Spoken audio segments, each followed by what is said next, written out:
is Laukik Sachin Guzar. In today's history class, we are going to learn about agricultural technologies. Now, do you know what is meant by agricultural technologies? Okay, I'll share it with you. The use of technology in agriculture are called agricultural technologies. Around 2500 years ago, when bigger Janpadas were known as Majanpadas came into existence. So here, Janpadas and Majanpadas are the two new words for us. Janpadas means the Jana means the people and Padas are the foot of the people. And Majanpadas are the rich landowners. This was also a time when new empires and new kingdoms were on rise. In this period, the people were not having the knowledge or ideas to improve their agriculture by technology. The rulers of new kingdoms collected taxes from the people. Now everyone should think, how could they collect tax from the people when there were no money, no coins? Okay, I'll share the answer with you. The barter system was used in earlier period. Now what is meant by barter system? The exchange of goods into the exchange of goods is called barter system. I will share an example with you. Think I am a potter and you are a farmer.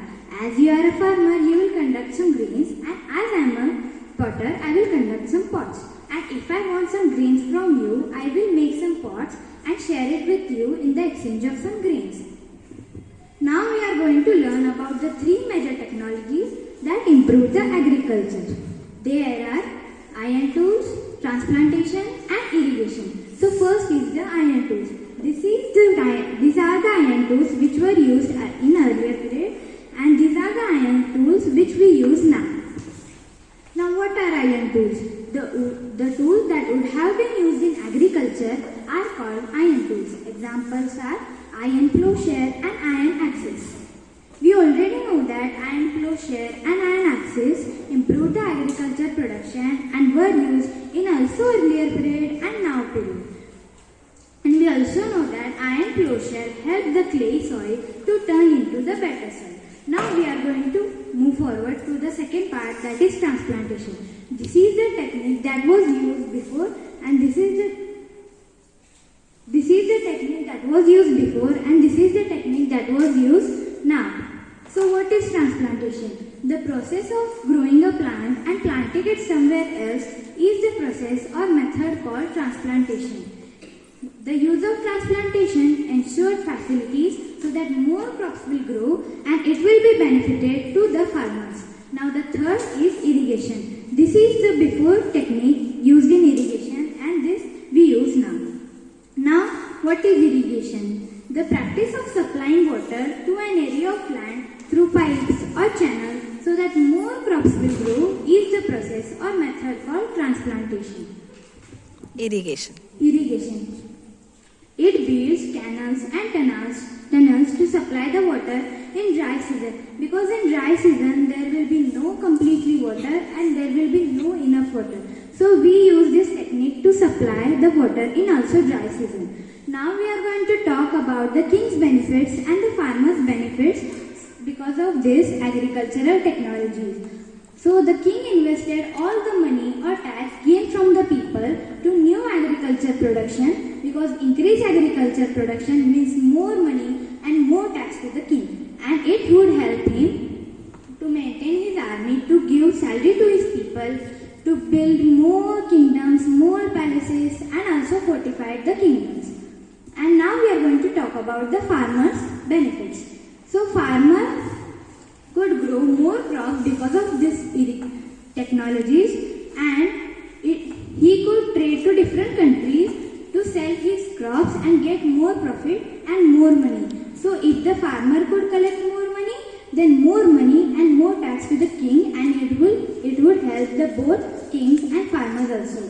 So in today's class we learnt about agricultural technology, the new words that are Janpadas and Majanpadas, the barter system, the three major technologies that improve agriculture, and the benefits of kings as well as farmers. Thank you. Happy I am studying in 6th standard. Today we are going to learn about literary source. Literary source are the information which are is written from different types of literary sources. From 500 BC to 500 CE have been found by historians. Following are the sources, plays and pottery. These tells us about the lives of people and the structure of the society. Example, Sangam literature, folk and tales. These include myths, legends and stories from the lives of ordinary people. Example, the Jatakas. Third, travelogicals. These are generally maintained by travelers' expression and the places they have visited. Example, journal of an unknown Greek sailor who decided the ports he visited. Fourth, inscription. These are written records covered on hard surface. They tells us about the lives of people in villages and cities. Example, inscription is Chinese and Mentrise. Fifth, formal books, treatise. These tells us about the law, authority and administration of the time in which they were written. Example, Archaeology. Thank you. I am studying in standard 6. My topic is archaeological sources. What are archaeological sources? Sources of history, which are objects or materials from ancient period, are known as archaeological sources. There are different types of archaeological sources from 500 BC to 500 CE found by historians. They tell us about the life during that period. Some of the significant ones are sculptures, ringwares, punchmark coins, fortifications and pottery. Today we are going to learn in detail of these 5. Sculptures. They tell us about the customs and beliefs of the people during that period. Second one, ringwares. They tell us about the efficient drainage and garbage disposal system of that period. Punchmark coins. They tell us about the economic life, trade and commerce of that period. Fourth one, fortifications. They tell us about the measures taken by rulers to mark their territories and protect them from attack. Fifth one, pottery. They indicate the level of craftsmanship and availability of goods during that period. So, today we learnt about archaeological sources and their 5 types. Thank you. My name is Abhinav Mani. I am studying in 6th standard. We are going to learn about the magnets. So what are the magnets? Magnets are the substances which attract the object such as iron, nickel and cobalt. Magnets can be natural or in form of rocks, can be magnetite. They found in many shapes like bar magnet and horseshoe magnet, ring and disc, etc. There are 2 types of the magnetic material, are magnetic material and non-magnetic material. Magnetic material that are attracted towards the magnet is called the magnetic material. Non-magnetic material, that material are not attracted towards the magnet, is called the non-magnetic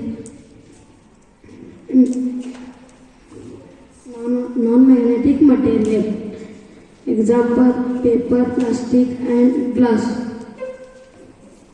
And now I will do practical work.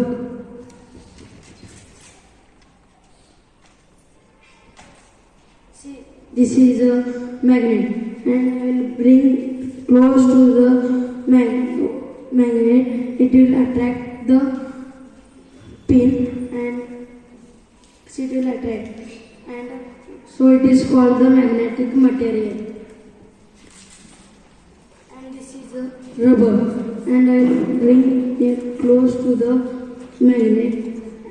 It will not attract the magnet, and so it is called the non-magnetic material. So today we learned about the magnetic material and two types of magnetic material. Thank you.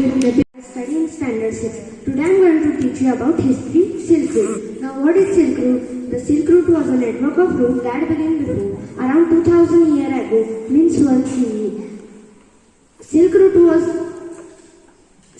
was used by traders. They used Europe, East, Central and Southern East Asia to travel. They exchanged some precious stones, porcelains and some spices. They also exchanged some ideas, knowledge and culture exchange. There were two types of routes.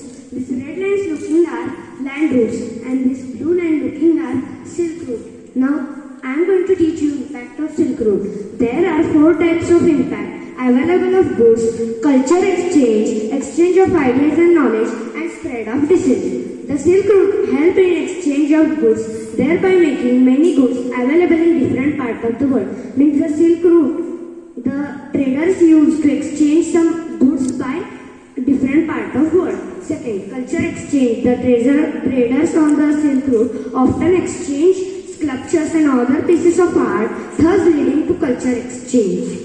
They exchange some sculpture, some parts of arts. Now third, exchange of ideas and knowledge. The Silk Route helped in the exchange of ideas and knowledge. It led to spread of religions like Buddhism and Christians. It also helped in the exchange of knowledge about sea routes and land routes. The Silk Route helped traders to exchange ideas and knowledge. They also exchange some land routes and sea routes. Fourth, spread of diseases. The movement of traders and travelers also resulted in the spread of diseases like plague. When Silk Route was there was disease that is called plague. So today we learned about Silk Route and four types of impact of Silk Route. Thank you. My Suraj Gowde. I am studying in 6th. My subject is science. So today we are going to learn about electric switch. Now what is electric switch? A switch is an electrical circuit to control the flow of current in the circuit. Now we are going to learn about closed switch and open switch. A switch which provides an uninterrupted path for the electric current to flow from terminal to the other terminal is called a closed switch. Now what is open switch? A switch with a gap which does not allow electric current to flow from one terminal one terminal of the cell to the other terminals called open switch. Now see this. This is attached to the safety pin, so the bulb will glow. This is not attached to the safety pins, so bulb will not glow. This is switch and this is switch. Thank you. Happy learning. Good afternoon everyone. My name is Nilcharan Patil from Standard 6. So today we will learn about electric bulb. Electric bulb. You may be knowing about so many electric appliances like remote control, clock, refrigerators, oven, etc. which are powered by switch or cells. So today we will learn about electric bulb, parts of electric bulb and important role of filament in the bulb. So let us start with electric bulb. Electric bulb is a device used to generate. Electric bulb was invented by Thomas Edison on 14th October October 1878. Electric bulb is a device used to generate light using electricity. How the cell has two terminals, that is the negative and the positive. The bulb also has the two terminals, that is the metal tip and the metal case. So now let us know the parts of the bulb. So the parts of the bulbs are the glass bulb, the glass filling, the tungsten filament, support wires, lead wires, divot wire, stem, cap. These are the parts of the bulb. So now let us understand why is the filament important for the bulb. Filament, how and food and water plays an important role in our body. Same, the filament plays an important role in the bulb. Due to the filament, the bulb blows up, and if the filament is get broken due to too much electricity passing through it or due to wear or tear, then the bulb is got broken, and this is the fused bulb. So now I am going to show you one small practical.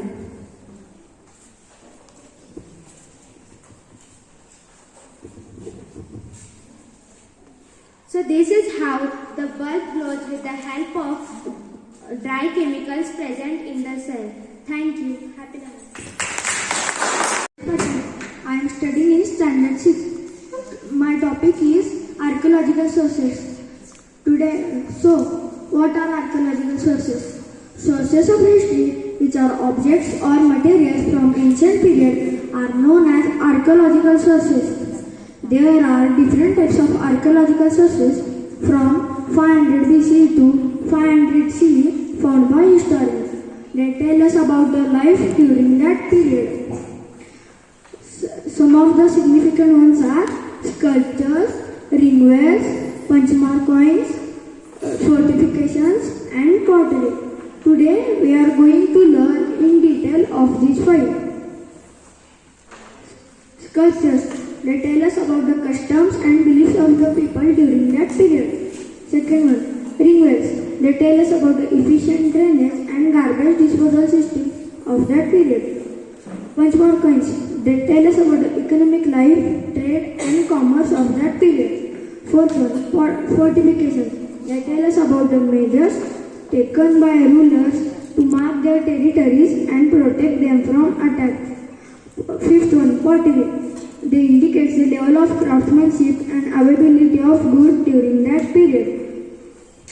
So, today we learnt about archaeological sources and their 5 types. Thank you.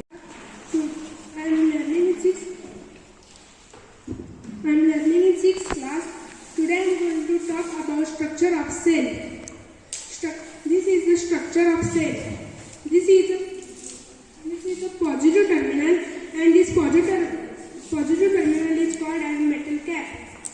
This is the expansion space, and this is a zinc case which covers the cell.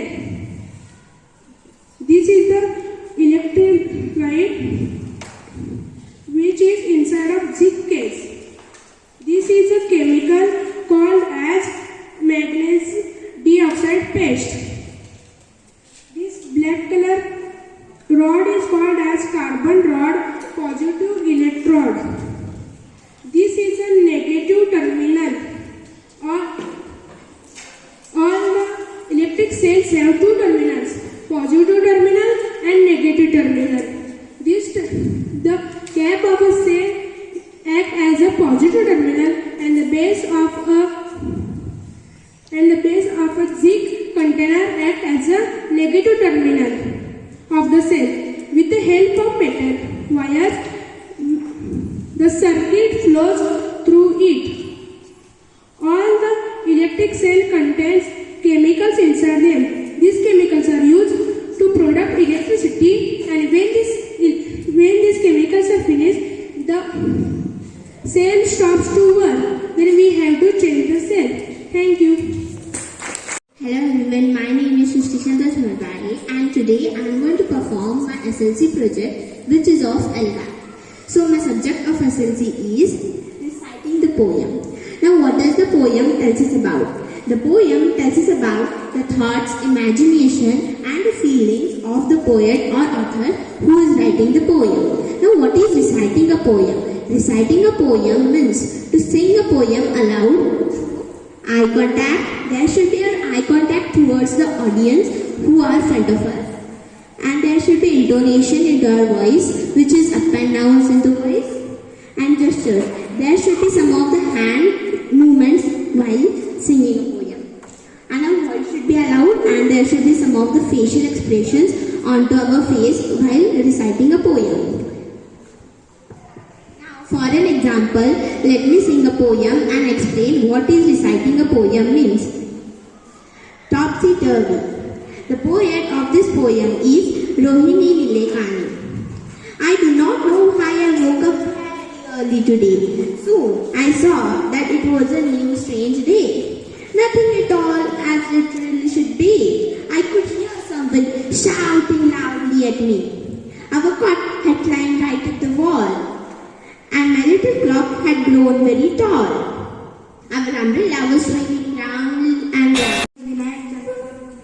Today my topic is history emergence of Bhakti. Around 2500 years ago, the idea of Bhakti gained popularity among the common people. It refers to a person's devotion to their chosen deity. The worship of Lord Shiva, Lord Vishnu and Goddess Durga became popular. Impact of Bhakti. The spread of Bhakti results in the composition of beautiful poems in popular languages such as Prakriti. The poems composed by the Bhakti saints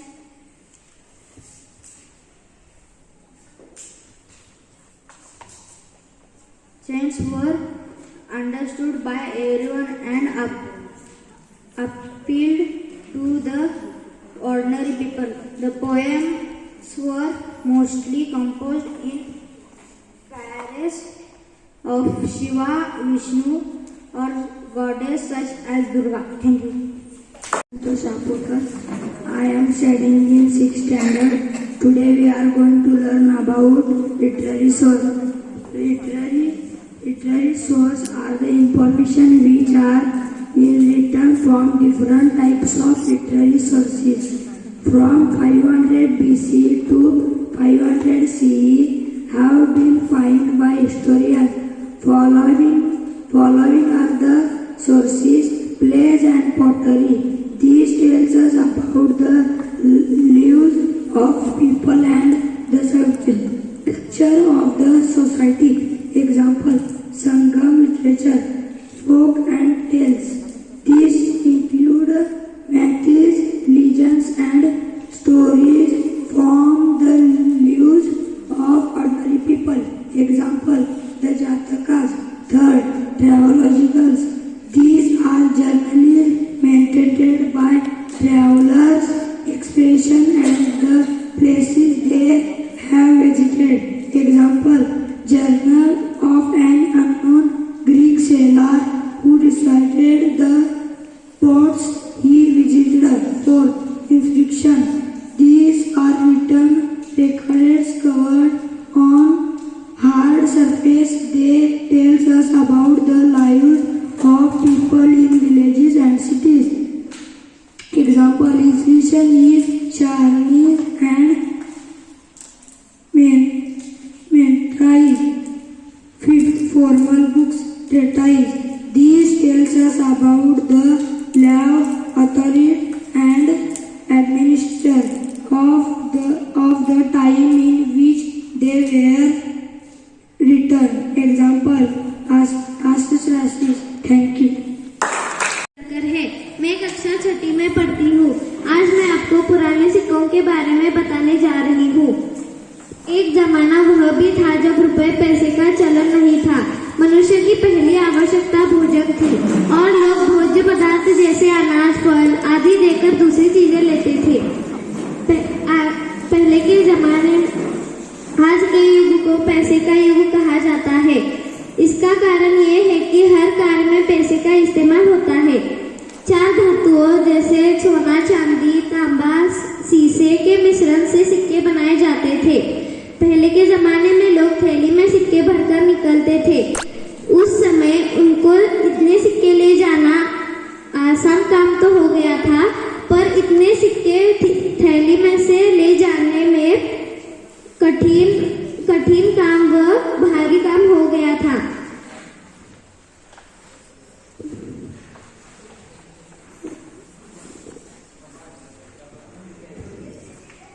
एक बार जब मेरी दादी जी मुझे सिक्के दिखाने लाई थी, तब वो मुझे पुराने सिक्कों के बारे में बता रही थी कि पहले के जमाने में सिक्के कैसे हैं, कौन से साल के हैं, कौन से रुपया पैसे हैं, इनमें क्या क्या मिलता था, ये सब कुछ बताने लगी। तब से मुझे पुराने सिक्कों को जमा करना का शौक आ गया।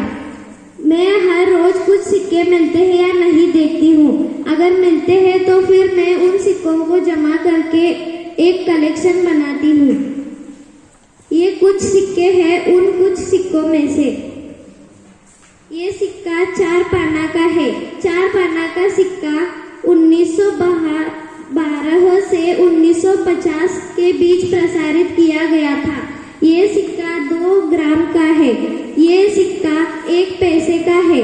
1 पैसे का सिक्का 1962 से 1972 के बीच प्रसारित किया गया था। ये सिक्का 1.5 ग्राम का है। ये सिक्का 5 पैसे का है। 5 पैसे का सिक्का 1964 से 1994 के बीच प्रसारित किया गया था। ये सिक्का 1.3 ग्राम का है।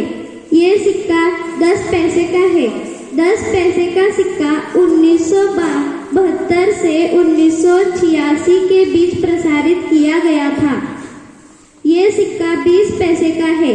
20 पैसे का सिक्का 1982 से 1997 के बीच प्रसारित किया गया था। ये सिक्का 1.7 ग्राम का है। ये सिक्का 25 पैसे का है। 25 पैसे का सिक्का 2.5 ग्राम का है।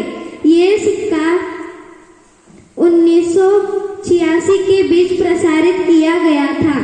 ये सिक्का 50 पैसे का है। 50 पैसे का सिक्का 1988 से 2007 के बीच प्रसारित किया गया था। ये सिक्का 3 ग्राम का है। ये सिक्का 1 रुपए का है। ये सिक्का 1975 के बीच प्रसारित किया गया था। ये सिक्का 4 ग्राम का है। तो आज हमने पुराने सिक्कों के बारे में जानकारी ली। धन्यवाद। For you to present my SLC. My SLC topic is alga, tenses. So today I am going to tell you about tenses. Do you know what are tenses? Let me tell you. A tense is a form taken by verb to show the action was, is or will be done. It means that we use tenses to express what has happened in past, present and future. For example, I ate the food. I am eating the food. I will eat the food. There are 3 types of tenses: present tense, past tense and future tense. There are 4 forms of verbs: simple tense, continuous tense, perfect tense and perfect continuous tense. Today we will be learning about simple tense. First, let us understand what are types of tenses. Present tense. Present tense is used to show the action what is happening at the time of speaking. It means that we use present tense to express what is happening at time of speaking or in present time. For example, he eats the apple. He is eating the apple. Here the verb eats tells us that the verb is in present form and we can understand that the sentence is in present tense. Past tense. Past tense is used to show the action what has happened before the time of speaking. It means that we use past tense to express what is happening in past time or before time of speaking. For example, he ate the apple. He was eating the apple. Now let us turn towards future tense. Future tense is used to show the action what will happen after the time of speaking. It means that we use future tense to express what will happen after the time of speaking. For example, he will eat the apple. He will be eating the apple. We use will in future tense and the verb will be in present form, by which we can understand that the sentence is in future tense. Now let us learn what is simple tense. In simple tense, we don't use head and tail. Good afternoon everyone, myself Arya Jadhav from standard Standard 6. Today we are going to learn about closed and open circuit, and my SLC subject is science. So, open circuit. If there is any gap in the path of circuit, the bulb does not light up. Such a circuit is called open circuit. For example, when you off the switch, the bulb does not light up. Means when you off the switch, there is a gap in between the path. So there is no electricity passed through it. So the bulb will not light up. Closed circuit. The bulb lights up only when a bulb and wire form a complete path, which starts at one terminal of electric cell and ends at other terminal. Such circuit is called